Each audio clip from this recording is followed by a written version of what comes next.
Então, pessoal, nós vamos ver agora como que a cintura pélvica ela pode ser influenciada pelas tensões que ocorrem dentro da cavidade abdominopélvica, bem como essa pelve, consequentemente, pode influenciar os membros inferiores.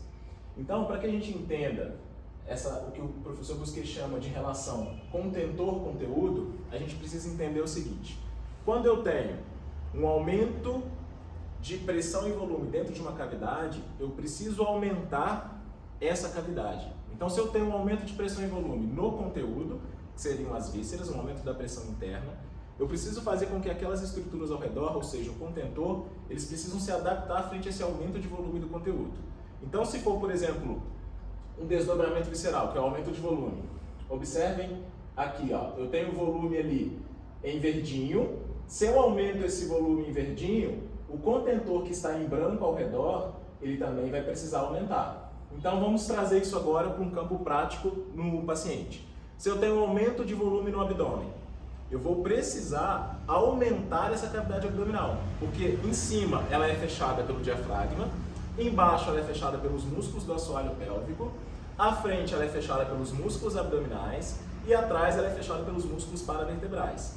Assim, se eu tenho um aumento de volume e pressão interna, eu preciso acomodar melhor essas pressões, porque ele é uma caixa fechada. Para que isso ocorra, o que o nosso corpo vai fazer?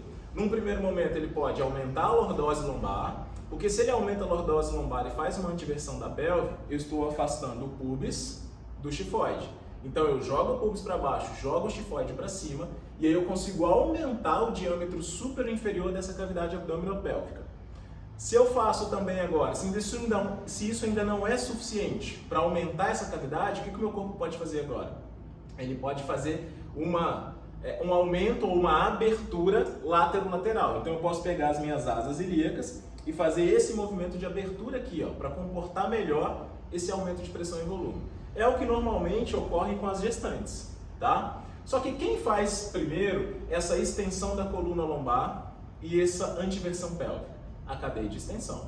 E quem faz essa abertura das asas ilíacas? A cadeia de abertura.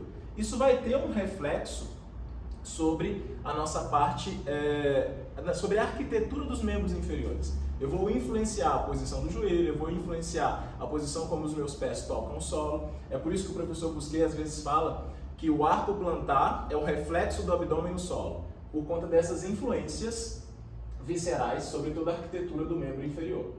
Bem como eu posso ter agora o contrário. Eu posso ter um volume em verdinho e o contentor músculo-esquelético ao redor ali se comportando dentro de uma pressão e volumes considerados normais. E agora eu tenho a diminuição desse volume. Então agora a gente está falando do oposto, que é o que a gente chama de retração. Então a relação contentor-conteúdo ela é baseada em desdobramento e retração. Então agora nessa retração da cavidade, por exemplo, no caso do desdobramento a gente citou a gestante. No caso agora de uma retração poderia ser uma cirurgia, uma cicatriz aderente, a retirada de um órgão, uma irritação de uma mucosa. Quando isso acontece, o paciente agora precisa se apoiar sobre essa redução de volume e pressão. Vocês já viram quando às vezes a gente tem cólicas, dores, como uma gastrite, como a posição que dá conforto é fazer uma flexão, como se eu estivesse diminuindo essa cavidade. Então agora, ao invés de afastar xifoide e pubis, eu vou aproximar xifoide e pubis. É um movimento de flexão. E esse movimento de flexão vai acontecer por uma retificação da coluna lombar, vai acontecer por uma retroversão da pelve. Então, quando eu faço isso, a retroversão da pelve, eu jogo o pubis para cima e eu jogo ao mesmo tempo, se eu faço uma flexão a um nível mais superior, eu jogo o xifoide para baixo. Até porque quem aproxima essas duas pontas aqui é o músculo reto abdominal. E o reto abdominal faz parte da cadeia de flexão, certo? Se isso não for suficiente para diminuir essa cavidade, para gerar um conforto por a diminuição da pressão e do volume, o meu corpo ainda pode fazer um fechamento das asas ilíacas, porque eu vou comportar melhor as pressões internas. E quem vai fazer esse fechamento das asas ilíacas? A cadeia de fechamento, que principalmente, lembra que a cadeia de fechamento ela é cruzada aqui na frente? Então aqui quem vai fechar a asa ilíaca, a minha asa ilíaca esquerda? Seria o oblíquo interno aqui, porque ele tem o trajeto da cadeia de fechamento. Quem vai fechar a asa ilíaca direita? O oblíquo interno, porém, do lado direito, que faz parte dessa cadeia cruzada aqui. Vamos ver agora quais são as repercussões que isso poderia trazer ao nível dos joelhos. Então, ó, como a gente falou, tem duas formas de compensação que o corpo vai fazer. O desdobramento visceral, deixa eu só marcar ali para vocês verem, ó, o desdobramento visceral ou a retração visceral, que foram esses exemplos que eu falei agora há pouco para vocês. E como que isso poderia influenciar nos meus membros inferiores? Baseado na relação contentor-conteúdo. Contentor, a parte músculo-esquelética, se adaptando frente a uma variação do conteúdo. Então vamos verificar como que isso poderia modificar a estática da pelve e dos membros inferiores. Observe, eu vou trazer para cá, para esse desenho já para mostrar para vocês como que a gente poderia fazer isso. Então, observem esses joelhos, por exemplo. Eles são valgos. Todos os dois são valgos. O que seria o joelho valgo? O joelho que aqui, ó, ele aproxima da linha média. Vamos pegar como padrão a linha média aqui, ó, descendo pelo meu pubis. Então, quando um joelho se aproxima da linha média, a gente fala que ele é valgo. Porém, dentro da visão do professor Busquet, nós podemos ter os falsos valgos e os valgos verdadeiros. O que modifica um do outro? A rotação que vai estar envolvida. Então, eu posso ter o valgo verdadeiro com rotação interna dos membros inferiores e eu posso ter o falso valgo com a rotação externa dos membros inferiores. Aqui, por exemplo, na imagem, a gente tem dois valgos, só que um é verdadeiro e um é falso. Nós vamos chamar de verdadeiro aquele valgo em que nós temos uma rotação interna. E nós vamos chamar de falso valgo aquele que nós temos uma rotação externa. Observem que ambos estão próximos da linha média, os joelhos, que eu quero dizer, né? Vamos tomar como padrão os joelhos. Ambos próximos da linha média, porém esse está com rotação interna e esse com rotação externa. Observem isso. Vejam a diferença. Então, por isso que a gente chama, deixa eu só passar aqui para voltar para vocês verem, por isso que a gente vai falar que esse daqui, da esquerda de vocês, é um verdadeiro valgo e o da direita de vocês é um falso valgo. Vamos ver como isso se constrói aqui no flipchart, que eu acho que vai ficar melhor para vocês entenderem. Vou desenhar uma pelve aqui. Quem já me conhece sabe que meus desenhos são muito bons. Ó, aqui nós temos simbolizando as asas ilíacas, onde eu tenho fêmur aqui. Eu vou fazer todo um raciocínio de vocês sobre cada um dos tipos de joelho. Então, eu vou fazer o desenho, vou apagar o desenho, vou refazer o desenho. Eu acho que vai ficar mais inteligível e mais didático assim. Eu vou dividir aqui a pelve em como se fosse cavidade abdominal aqui em cima e cavidade pélvica, pelve menor aqui embaixo, certo? Vamos partir do pressuposto então que a gente tem um aumento de volume, que eu vou simbolizar com um maisinho, um aumento de volume na cavidade abdominal. Se eu tenho um aumento de volume, como a gente já conversou no início desse vídeo, quando eu tenho um aumento de volume, eu também preciso aumentar a cavidade. A primeira coisa que a gente conversou e que vocês pensaram é que quando eu tenho um aumento de volume aqui, eu preciso aumentar a cavidade nesse sentido superior inferior. Então é aquilo de jogar o chifoide para cima e jogar o pubis para baixo. Esse movimento representa como se fosse um movimento de extensão. Então nós vamos ter a cadeia de extensão, nós vamos ter a cadeia de extensão mais ativa, que é o que a gente chama de superprogramada. Se isso daqui não for suficiente para gerar conforto para esse aumento de volume e pressão, nós vamos precisar com que essas asas ilíacas, ou só de um lado ou bilateral, vai depender da intensidade do problema interno, que elas façam um movimento de abertura. Vocês conseguem perceber que quando eu faço esse movimento de abertura aqui, ó, eu aumento agora o diâmetro lateral? Então antes eu joguei o chifoide para cima, depois joguei o pubis para baixo, eu aumentei esse diâmetro super inferior. Agora, se eu faço a abertura das asas ilíacas, eu aumento o diâmetro lateral. Então quem vai fazer essa abertura das asas ilíacas? A cadeia cruzada de abertura, que vai aumentar esse diâmetro lateral. E quem faz parte dessa cadeia cruzada de abertura? Para esses movimentos de de antiversão pélvica, que seria a extensão, e para o movimento de abertura, a gente sempre vai ter um volante, uma dupla muscular agindo. Então, aqui na cadeia de extensão, para eu pegar o meu ilíaco e rodar ele anteriormente, a dupla muscular que faz isso é quadrado lombar aqui atrás e o reto femoral aqui na frente. Então, o ponto fixo do reto femoral fica na tuberosidade anterior da tíbia e o ponto móvel vem na EIAI.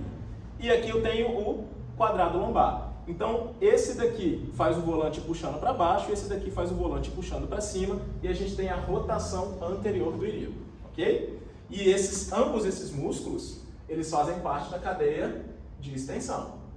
E agora, fazendo parte da cadeia de abertura, qual vai ser a dupla muscular para gerar a abertura? E aí a abertura é isso daqui, é a asa ilíaca que vai vir para fora aqui, e aqui embaixo, as tuberosidades isquiáticas, elas aproximam. Eu vou apagar esse pubis aqui, vocês não confundirem com o desenho de um menuzinho. Então, quando eu faço a abertura da asa ilíaca, embaixo aproxima. Normalmente, vocês costumam dizer, quando eu faço a abertura do ilíaco, embaixo fecha. Não fala o termo fechar não, que depois vocês podem confundir o termo de fechar aqui embaixo como se fosse o fechamento do ilíaco. Vocês podem se confundir depois no raciocínio. Então, quando a gente fala que faz a abertura do ilíaco, a gente olha o movimento aqui por cima, pela asa ilíaca. Então, quando aqui faz a abertura, aqui embaixo aproxima. Então, essa cavidade aqui aumenta e essa daqui diminui. Mas não tem problema essa diminuir, porque a gente precisa com que essa daqui aumente. O problema está aqui em cima, certo? Então, quem vai fazer, qual é a dupla muscular para fazer esse volante aqui? Nós temos um músculo no membro inferior fazendo parte da cadeia de abertura, que é esse músculo aqui, que a gente chama de sartório. Ele tem o desenho certinho da cadeia de abertura no membro inferior. Que no membro inferior, a cadeia de abertura ela é lateral na coxa e medial na perna, ok? Então, ele vai fazer o ponto fixo aqui na tuberosidade anteromedial da tíbia, que é o que onde se insere, os três músculos famosos da pata de ganso, e um deles é o sartório. Ele vai fazer o ponto fixo aqui e o ponto móvel aqui, para puxar a asa ilíaca para fora. Ajudando ele aqui em cima, a gente também tem o glúteo médio, ok?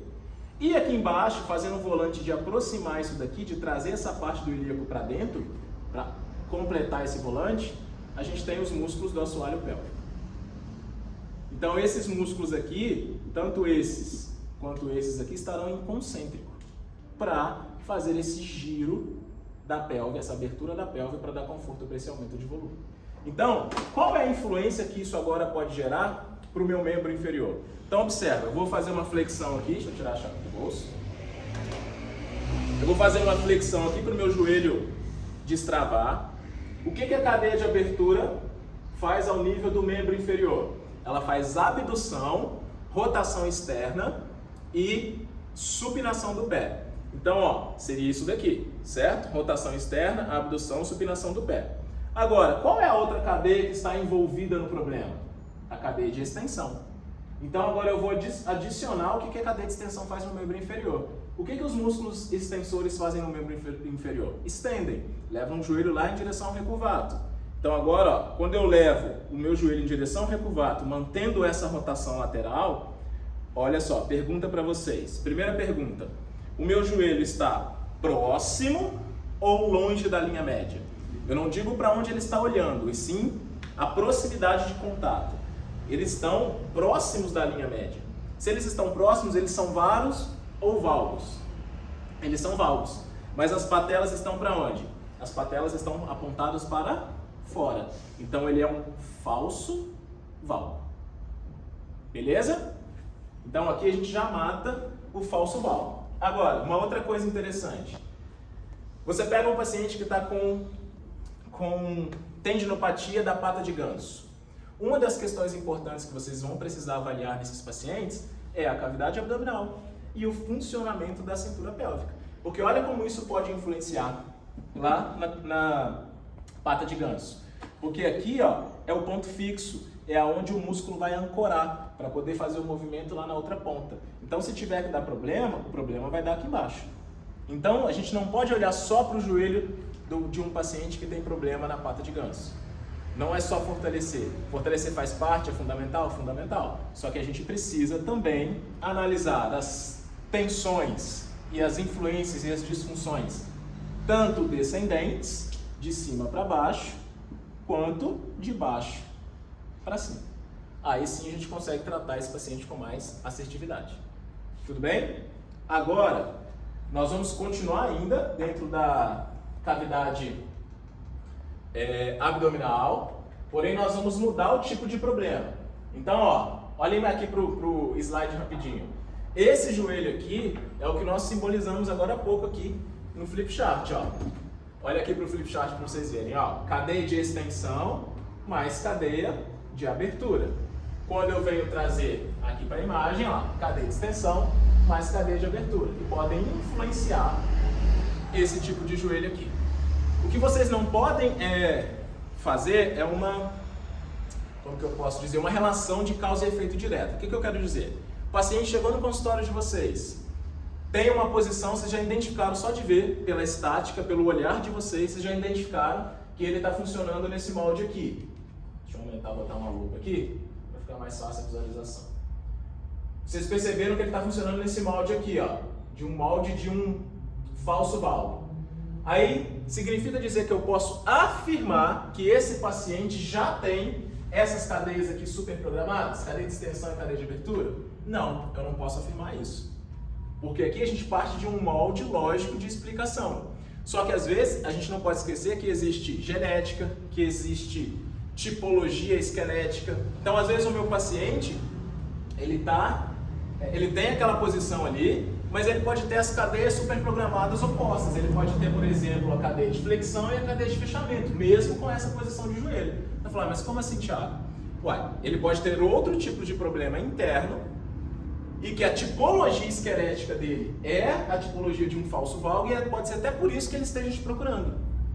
Porque ele está com um conflito da forma como é a arquitetura dos membros inferiores dele e das cadeias deles que estão superprogramadas. Ele tem cadeias puxando os membros inferiores dele numa direção, mesmo que esses membros não venham, mas a força está lá, dos músculos estão lá presentes, tracionando. Então pode ser por isso que ele tem um conflito articular, que ele pode desenvolver dor. Então o que eu estou querendo dizer para vocês? Olhei para o paciente, vi que ele tem aquele tipo de joelho, então ele tem a cadeia superprogramada de extensão de abertura. Não, não é assim. Eu vou precisar avaliar para me certificar que são essas cadeias. Se não for essas cadeias, eu vou tratar as cadeias que eu ia encontrar no teste dinâmico, não no teste estático. Isso vale a mesma coisa para o tronco. Vocês pegam um paciente que é assim, cifótico. E aí você não pode afirmar que ele tem a cadeia de flexão superprogramada. É o teste de extensão que vai me dizer isso. Porque às vezes toda a família dele tem essa posição. E aí na hora que você vai fazer o teste, na hora que você pede ele para fazer a extensão, ele tem liberdade de movimento. Lembra, qual que é a principal qualidade de movimento? É a liberdade. Então eu não me importo muito se um paciente está aqui, desde que ele não esteja aqui fixado. Se ele estiver aqui, mas quando eu peço ele para ir para a extensão ele consegue ir, tá tudo bem. O problema é quando ele está aqui, mas quando eu peço ele para a extensão ele faz isso aqui, ó. Ele mantém a cefose. Aí sim, aí ele tem a cadeia de flexão superprogramada. E é isso a gente só vai saber na hora do teste dinâmico. No exame estático, apenas de olhar a postura a gente não consegue fazer esse diagnóstico diferencial. Ok? Vou apagar aqui rapidinho para a gente já ir, já fazer a próxima análise, que a gente agora vai mudar o tipo de problema visceral. E aí depois a gente faz isso na pelve menor e já termina essa explicação.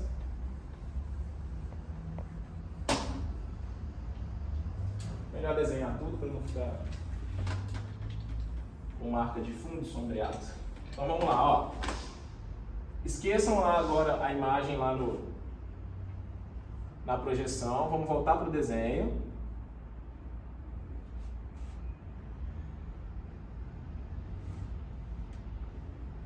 Então agora eu vou mudar o problema visceral. O problema visceral agora é esse aqui, ó. É uma retração. Então agora eu preciso diminuir a cavidade abdominal. Lembrando, a retração está na cavidade abdominal. Como que eu faço essa diminuição? Eu preciso agora aproximar no sentido super inferior, xifoide e pubis. Então como que eu faço isso? Eu tenho um músculo que sai daqui e vem aqui. Se esse músculo se contrair, ele faz isso. Ó. Esse músculo é o reto abdominal, que faz parte da cadeia de flexão.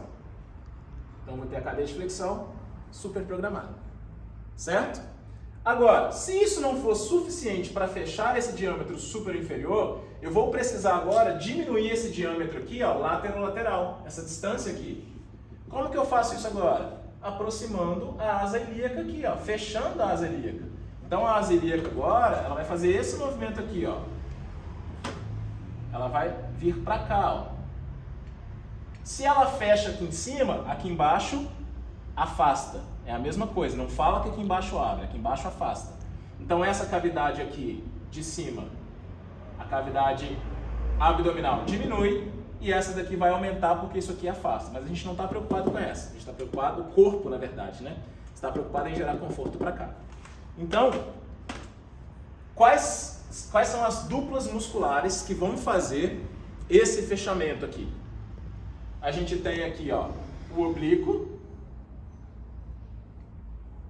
e aqui os adutores, que tem basicamente essa direção de fibras aqui, ó.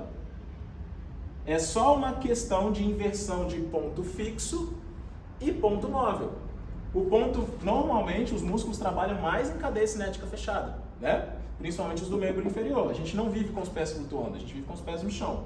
Então, se a gente inverte o ponto fixo, aqui vai ficar ponto fixo e o ponto móvel vai vir aqui. Isso aqui se contraindo vai puxar isso daqui para fora. E aqui vai puxar isso daqui para dentro, fechando.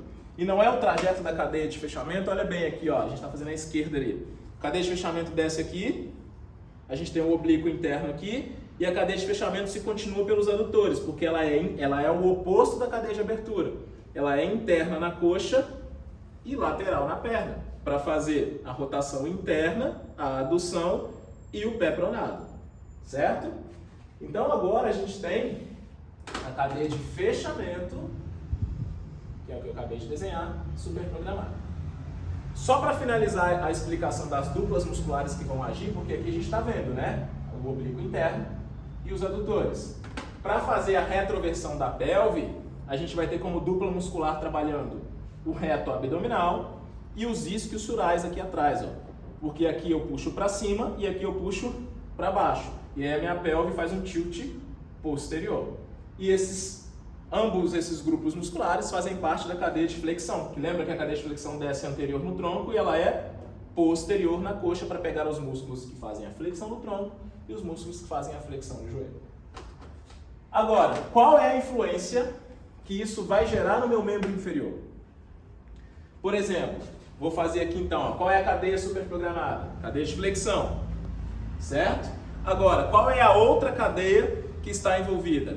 A cadeia de fechamento. Então, o que faz a cadeia de fechamento no meu membro inferior? Rotação interna, adução e pronação do pé.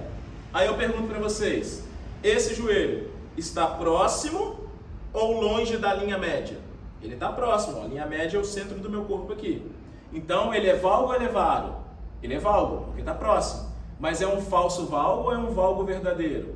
Ele é um valgo verdadeiro porque as patelas estão olhando para dentro, estão convergentes. Ou seja, nós temos aqui então um valgo verdadeiro construído completamente diferente do valgo falso, do falso valgo. Então o tratamento dos dois tipos de joelho não podem ser os mesmos. O tratamento dos problemas das articulações do joelho não podem ser os mesmos. Vai depender do tipo do joelho que o paciente de vocês tem. E aqui a gente pode entrar uma outra análise interessante, que é, se isso daqui está afastando, esses músculos do assoalho pélvico aqui, eles estão em excêntrico.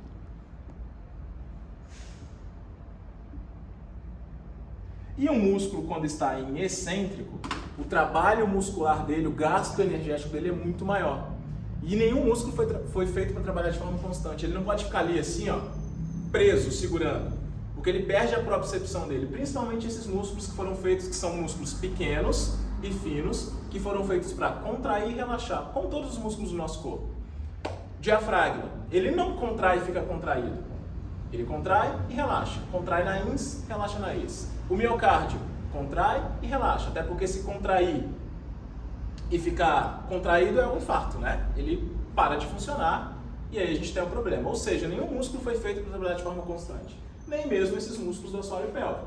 E eles numa contração excêntrica, eles vão gastar ainda mais energia. Então qualquer variação pressórica aqui em cima pode fazer com que eles percam a propriocepção deles e isso favoreça os escapes.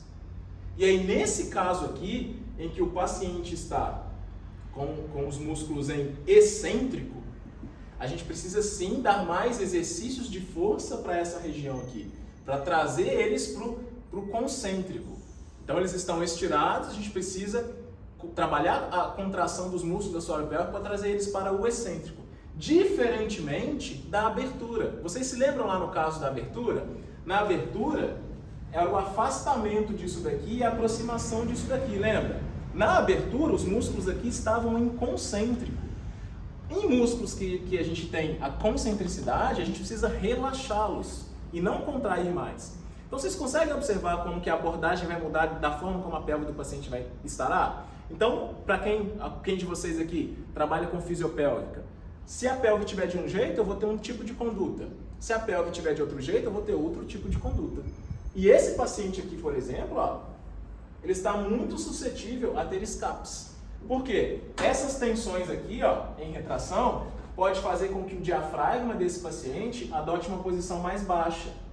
Que o diafragma desça um pouco mais, se aproxime um pouco mais. E isso aumenta ainda mais a pressão aqui dentro, tá? Outra coisa que pode fazer aumentar a pressão ali dentro, a própria posição de retroversão da pelve. A posição de retroversão da pelve expõe mais a bexiga fica mais anterior e faz com que o apoio do diafragma gere mais pressão ainda para a parte mais baixa da cavidade abdominopélvica, exigindo ainda mais desses músculos que já estão sendo exigidos pelo posicionamento do ilíaco. Então vocês conseguem entender que a avaliação do nosso paciente ela precisa ser global, tá? E não simplesmente, eu ouvi dizer que para pacientes que têm incontinência urinária, tem escapes, tem perdas, é fortalecimento. E eu cegamente reproduzir o fortalecimento. Isso não é fazer prática baseada em evidência. A gente tem que associar um monte de coisa para a gente conseguir ter a melhor abordagem para o paciente. E assim o tratamento é mais resolutivo e mais rápido. Ok? Então, ó, olha para a imagem aqui agora. A diferença desse joelho, que foi o que a gente viu anteriormente, ó, para esse aqui. Ambos válvulos, porém esse verdadeiro e esse falso. Esse é o que a gente acabou de construir aqui, ó, pela cadeia de... Deixa eu botar a setinha lá. Pela cadeia de flexão e pela cadeia de fechamento. Tá certo? Assim a gente acabou de ver as influências da cavidade abdominal sobre a pelve e, consequentemente, sobre os membros inferiores. Agora, para finalizar, nós veremos a influência da cavidade da pelve menor sobre todo esse esquema. Vou apagar aqui rapidinho.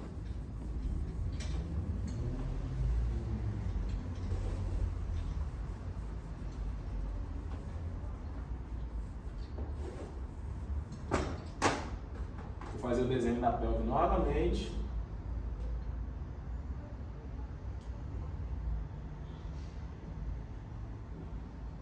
A divisão virtual aqui das cavidades abdômen e pelve menor. E agora o problema mudou de lugar. Antes estava num nível mais acima. Então agora eu vou colocar o problema aqui, ó. Desdobramento abdominal. Agora é o aumento de volume. E aí, quais serão as cadeias? A cadeia reta não vai mudar. O que eu chamo de cadeia reta? Cadeia de flexão ou cadeia de extensão. Essa vai continuar mesma a trabalhando junto com o aumento de volume. Por quê? Antes eu tinha um aumento de volume aqui, ó. Agora o aumento de volume desceu um pouco, tá mais aqui. Mas eu vou continuar precisando aumentar esse diâmetro superior e inferior. Então eu preciso jogar o pubis para baixo, jogar o chifoide para cima. Então não vai mudar. Novamente, é a cadeia de extensão que vai me dar esse aumento de volume, esse aumento de cavidade super inferior. Então eu tenho a cadeia de extensão mais super programada. E agora, qual é a cadeia cruzada que vai ser envolvida? A de fechamento ou a de abertura? E aí, o que vocês acham? Cuidado com as pegadinhas, hein? Vamos dar uma olhada aqui, ó. Lembra que a gente colocou agora o aumento de volume nessa parte de baixo? Então, eu preciso aumentar essa cavidade. Para eu aumentar essa cavidade, eu preciso afastar isso aqui, ó. Eu preciso jogar isso aqui para os lados, ó, tá vendo? Porém, quando eu jogo isso daqui para os lados, qual é o movimento que o meu ilíaco como globalidade faz? Se eu jogo isso aqui para o lado, significa dizer que o meu ilíaco está fazendo um movimento de fechamento. Então, ó, o meu ilíaco fecha para isso aqui poder afastar e aumentar essa cavidade. Então, junto com a cadeia de extensão, eu vou ter agora a cadeia de fechamento. Vocês conseguem entender? Tá? Para isso daqui aumentar, eu preciso fechar lá em cima. Ok? Então, eu vou ter novamente aqui, ó, o oblíquo interno e os adutores. Porém, agora por um outro motivo. E agora associada a uma outra cadeia. Antes a gente tinha essa daqui associada à cadeia de flexão. Agora eu tenho essa daqui associada à cadeia de extensão. E qual que vai ser o reflexo disso sobre os meus joelhos? Vamos lá. Então, ó, vou fazer a flexão aqui apenas para destravar o joelho e conseguir as rotações. E aí pergunto para vocês, qual é a rotação que a cadeia envolvida está fazendo? A cadeia envolvida ali é a cadeia de fechamento. Então ela faz rotação interna e adução, certo? Porém não acabou aqui. Eu preciso adicionar agora a cadeia de extensão. Quando eu adiciono a cadeia de extensão mantendo a rotação interna, olha o que vai acontecer. Ó, mantenho a rotação interna e vou adicionando a cadeia de extensão. Pergunta para vocês agora, meu joelho está próximo ou longe da linha média? Não estou dizendo pela patela, estou dizendo pela linha central. Ele está afastado da linha média. Se ele está afastado da linha média, elevaro ou elevalgo? Isso, elevaro. Porém, a patela está para dentro ou está para fora? Está para dentro. E num varo, quando a patela está para dentro, é um falso varo. Porque o varo verdadeiro, a patela tem que estar para fora. Beleza? Então isso aqui a gente chama de falso varo, que é basicamente o meu tipo de joelho, ó. É um falso varo, ó. Tô relaxado, ó. É um falso varo. Só que lembrando, lembra que eu falei da questão de tipologia esquelética? Então vocês não podem afirmar que eu, Thiago, tenho a cadeia de extensão superprogramada, que eu tenho a cadeia de fechamento superprogramada, porque eu tenho um aumento de volume na pelve menor. Vocês não podem afirmar isso. Por que eu estou dizendo? Porque eu já sei a minha resposta. Se vocês tirarem uma foto minha ao lado do meu pai e do meu avô, só da cintura para baixo, vocês não vão conseguir identificar quem é quem. Porque é a minha genética. Todos nós três temos isso. Tá? Então pode ser que eu tenha, ao invés da cadeia de fechamento, eu tenha a cadeia de abertura. Como saber? Testando, pessoal. Não tem uma regra. Tá? Mas vocês vão ver que tem pessoas que têm esse joelho aqui, falso varo, e que são de fato as cadeias que estão gerando esse problema e que são de fato influenciadas por problemas viscerais. Inclusive, são os joelhos mais fáceis de corrigir, são os falsos varos. Não me pergunte por quê, a gente não sabe, mas os que apresentam um resultado mais fácil de obter ao nível estético são esses, ok? E fica aí a dica, não é porque você não mudou a estética ou a estática do joelho que o paciente não foi tratado, tá? Pode ser que você libere todas as cadeias, ele continue com aquela aparência dos joelhos, mas você retirou sobrecarga mecânica, os músculos estavam ali tracionando, você retirou isso, e essa folga que você retira é o suficiente para a articulação respirar, tá? E aí o sintoma desaparece, beleza? Então entenderam bem aqui? Na imagem aqui, ó, mesma coisa, ó, nós temos dois varos, porém olha como esse é diferente desse. Ambos com um afastamento da linha central, da linha média do corpo, mas esse as patelas estão para fora e esse as patelas estão para dentro. Então nós estávamos falando ali no flip chart agora há pouco desse joelho aqui, em que a gente tem a cadeia de extensão mais a cadeia de fechamento por conta desse problema aqui, ó, extensão mais fechamento. Tudo bem? E agora nós vamos para o nosso último, na verdade não, a gente tem mais dois tipos de joelho, que tem uma exceção à regra, mas nós vamos para uma outra análise agora, que é o varo verdadeiro. Por que uma outra análise? Porque o varo verdadeiro, normalmente, tá gente? Eu nem vou desenhar a pelve aqui agora, preciso que vocês me acompanhem olhando para mim. Porque o varo verdadeiro, normalmente, ele pode ter uma influência visceral? Pode. Mas normalmente, a influência dele é mais músculo-esquelética mesmo. É o joelho normalmente do esportista. Ah, Thiago, mas eu sou esportista, eu conheço um esportista que tem um valgo. Ok, pode ter tipologia esquelética. Mas normalmente, o varo é o joelho dos esportistas. Por que isso? Porque o paciente é aquele joelho que fica em posição de semiflexo o tempo inteiro por conta da atividade esportiva. Seja para a fase estática do jogo, ou seja para a fase dinâmica do jogo, de correr com a posição do joelho em semiflexo, de se deslocar. Por exemplo, o tenista para receber um saque, ele fica nessa posição. Ela fica nessa posição, posição de semiflexo. Ok? Na hora estática, de receber o saque. Ou então quando ele vai se deslocar, ele também se desloca, ou movimentos laterais com flexo de joelho, ou movimento de frente também com flexo de joelho. Mesma coisa no basquete, mesma coisa no futebol. E o que essa posição de semiflexo faz? Ela superprograma a cadeia de flexão, e um dos músculos que também fazem parte da cadeia de flexão, ele também faz parte da cadeia de abertura, que é o bíceps femoral. O bíceps ele é mais lateral. Além de flexor, ele é rotador externo da tíbia. Então, o paciente adota flexão e rotação externa. Aí eu pergunto para vocês, esse joelho está próximo ou longe da linha média? Ele está longe. Se ele está longe, ele é um varo. E a patela, está para dentro ou está para fora? Está para fora. Então ele é um varo verdadeiro. Ok? Então, atenção a isso, tá? E agora, para a gente finalizar, então aqui, ó, observem a diferença do varo verdadeiro para o falso varo. Varo verdadeiro, cadeia de flexão, mas cadeia de abertura, que foi o que eu simbolizei aqui como o joelho do esportista. Tá certo? Porém, faltou, Thiago, lá na parte do abdômen você fez a influência visceral em retração, que era o menuzinho, e você fez a influência visceral em desdobramento, que era o maisinho. Na cavidade pélvica, você só fez a influência visceral com o maisinho, que é o desdobramento. Falta, mas a pelve então ela não é influenciada pelas retrações da pelve menor? São sim, inclusive, em grande maioria.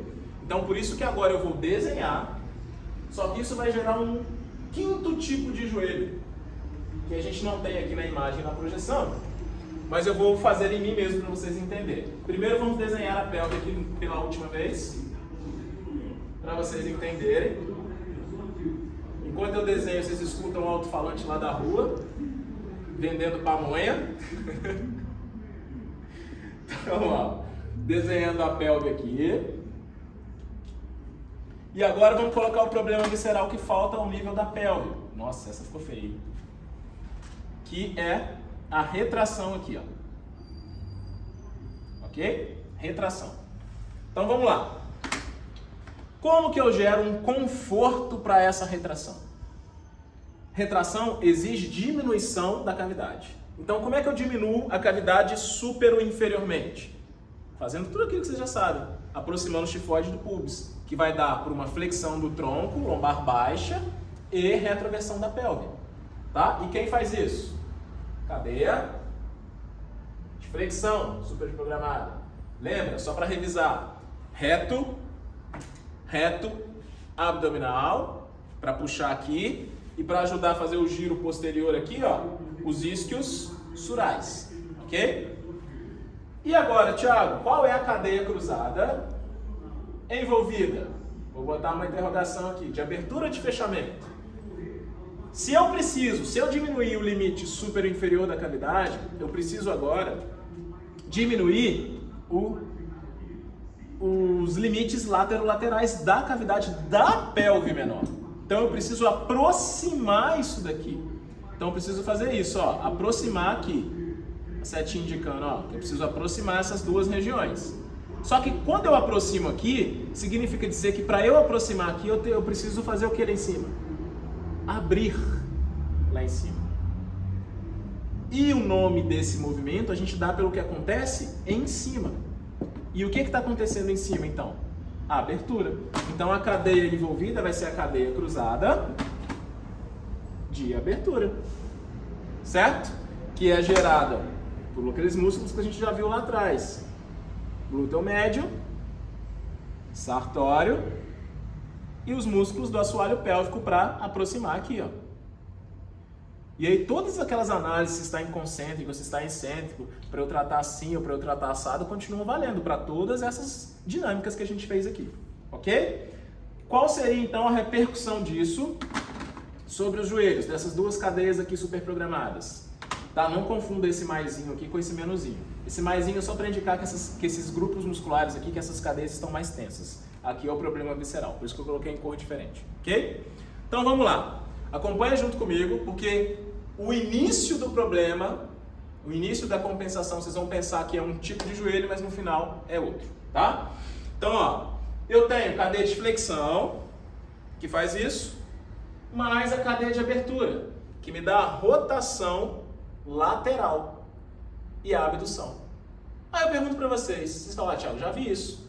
Esse joelho está longe da linha média, com as patelas para fora. É o varo verdadeiro.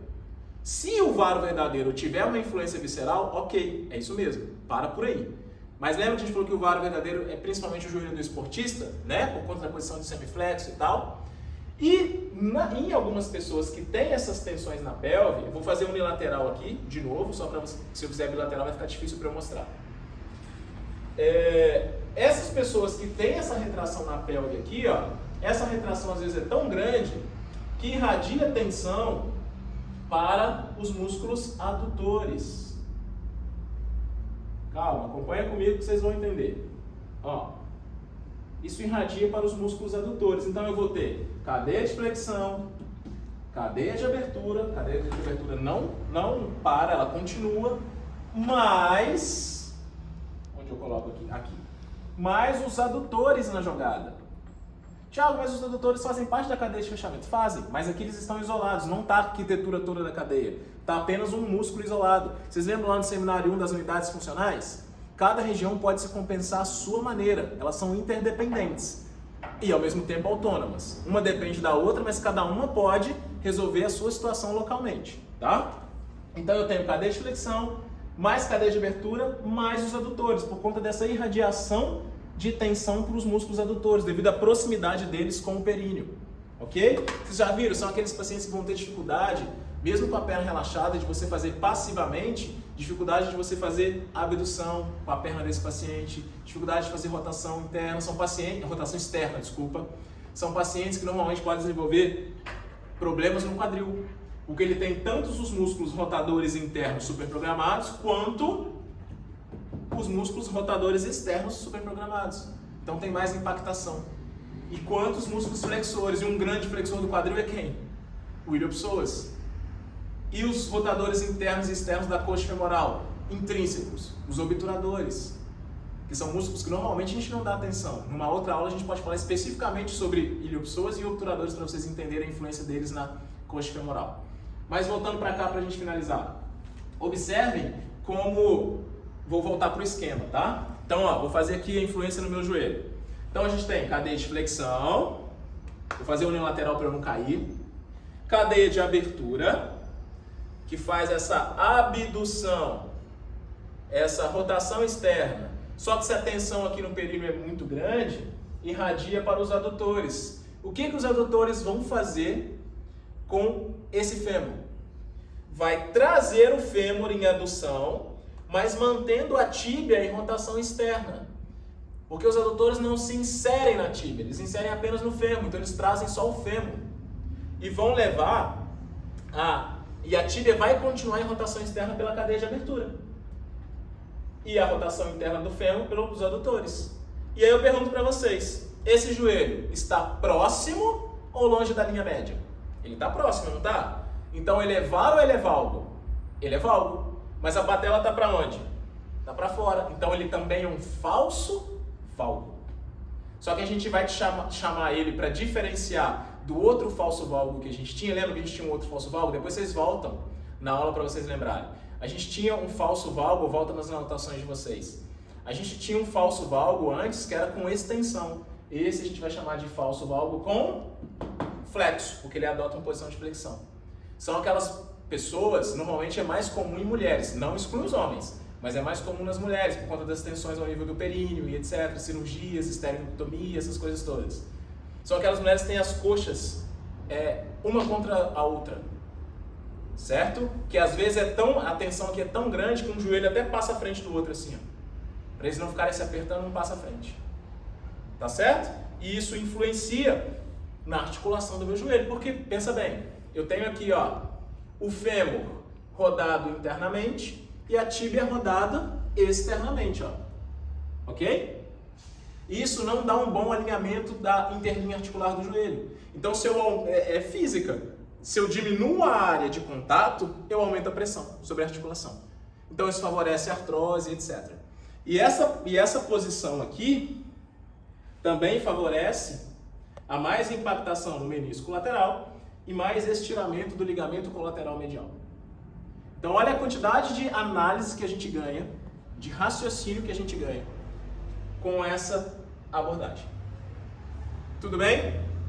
Bom, vamos parar, a gente vai fazer um intervalo e depois a gente volta.